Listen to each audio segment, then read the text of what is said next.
Welcome to this unit of revision on medical ethics. Today we're going to be looking at issues raised by cloning. For the exam, you'll need to know what cloning is. You'll also need to know the issues that are raised by cloning. And finally, you'll need to understand the Christian teachings and how this affects Christian responses. So, for question A on the exam, you'd need to be able to define cloning.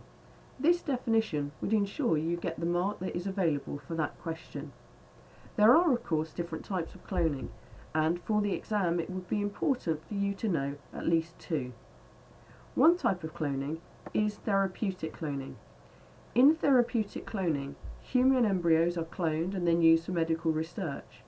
By law, these embryos have to be destroyed after 14 days. A second type of cloning is reproductive cloning, and you may be familiar with this from your science lessons. This is when cloning is used to produce identical copies of an animal, as it was for Dolly the cloned sheep. So, what are the issues that cloning raises, and what are the Christian responses? The doctor who pioneered research into cloning animals back in the 1950s and 60s with his work cloning frogs has said that human cloning could be possible in the next 50 years. Gordon told the Daily Telegraph, "I take the view that anything you can do to relieve suffering or improve human health will usually be widely accepted by the public. That is to say, if cloning actually turned out to be solving some problems and was useful to people, I think it would be accepted." Sir John Gordon's research on cloning frogs later led to the creation of the first cloned mammal, a sheep named Dolly, in 1996 at the Roslin Institute of Scotland. The controversy over cloning raises ethical questions about scientific practices going too far, and the safety concerns about the susceptibility of cloned animals to disease or other possible unknown consequences of the radical medical procedure. In vitro fertilization, or the process of making test tube babies, was controversial when it was first being experimented with, and now it is an accepted medical practice for infertile parents. What do you think? Will human beings be cloned in the next 50 years?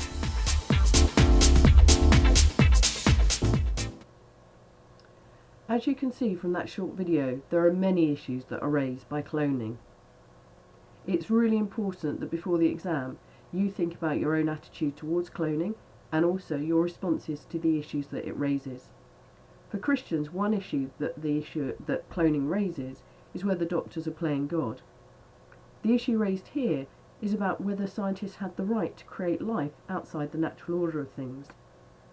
Christians, in response to this, as they develop their own thoughts and attitudes, will look to the teaching in the Bible. In the Bible, it very clearly states that it was God that first gave humans life. We see this in Genesis and the creation of Adam and Eve. And furthermore, God also gave humans the natural ability to reproduce. Again, in Genesis, Adam and Eve are told to go and multiply, to go and have a family. In Psalms, it also refers to God creating humans in the womb. It is for these reasons from these teachings that many Christians find it unacceptable for scientists to mimic God's creative power in cloning.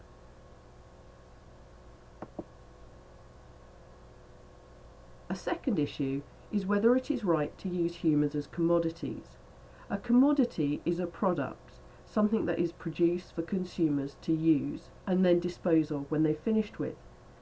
Because scientists are creating cloned embryos just to use for medical research, many feel that the embryos, which are the start of human life, are being used like products and then being destroyed. For Christians, once again, they turn to the teaching in the Bible. In the Bible, it's very clear that human beings have a plan and a purpose for their lives given by God. This is supported by quotes, for example, from Jeremiah, where God writes, "I know the plans I have for you." Christians also teach that life is sacred. This means for them it is holy and unique. For these reasons, many Christians oppose creating embryos for research and destroying them. It goes against what they believe is God's plan for human life. A final issue that you might like to consider for the exam is whether it is okay for scientists to use their knowledge to help humans. After all, the use of cloning allows medicines to be developed, and this use of knowledge is responding to human suffering, much like was suggested in the earlier video. Again, Christians will reflect on what the Bible has to say on this.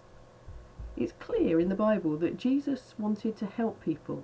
He showed compassion. That means he was moved by love and caused to act to help people. Jesus often heals the sick in the Bible. And so there are many Christians who would actually argue that using cloning, particularly therapeutic cloning, is an act of compassion.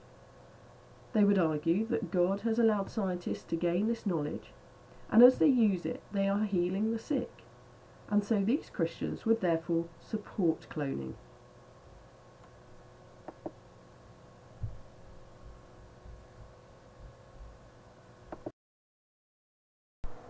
So we've considered what cloning is. We've also considered the issues that it raises. And finally, you've looked at links to Christian teachings. So, what exactly can you expect in the exam? Well, you might get a D question, which asks you to explain Christian attitudes to issues raised by cloning. If you prepare for this type of question, you should also then be able to answer a question A, B, or C, which requires far less knowledge and understanding. Can I remind you that when you answer a D question, you should be aiming for 3 short paragraphs, each one containing point, evidence, and explanation. So why not practice writing an answer to this question, and if need be, look back through this video and make some more notes. If you're already on Twitter, why not go to @PriorityCRE and follow.